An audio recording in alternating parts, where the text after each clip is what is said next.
Yes, hi. My name is Miles Wiggins, as you already know, because you have me in your class. But anyway, I had a dream speech by Martin Luther King Jr.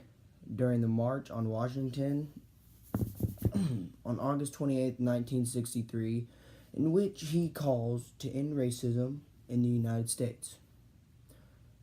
Here's that outline thing, mob. Why study this speech? What specific reason and or audience was the speech for, and what was the meaning? Wait, no, never mind, not that one. And what was the goal of the speaker? Sorry, this is my first time doing this, but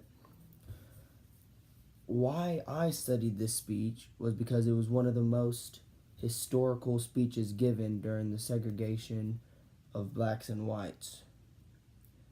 And then the other point is to understand the discrimination of people. And okay, what specific reason and or audience was this speech for?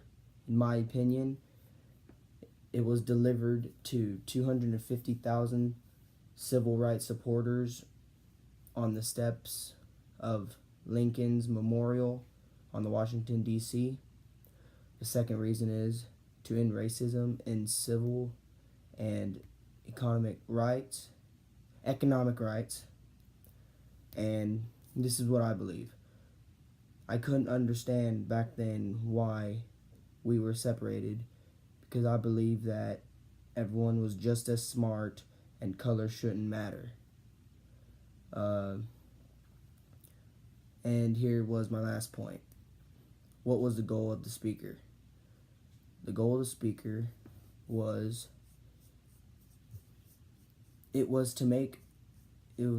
to wake up and remind to everyone is grateful for life, liberty, and pursuit of happiness. Like, everyone was treated the same. They should have been treated the same anyway. Don't get why they weren't. And then I Had a Dream is a public speech delivered by American civil rights atrocity, or however you pronounce that word, I honestly forgot, Martin Luther King Jr. during the March on Washington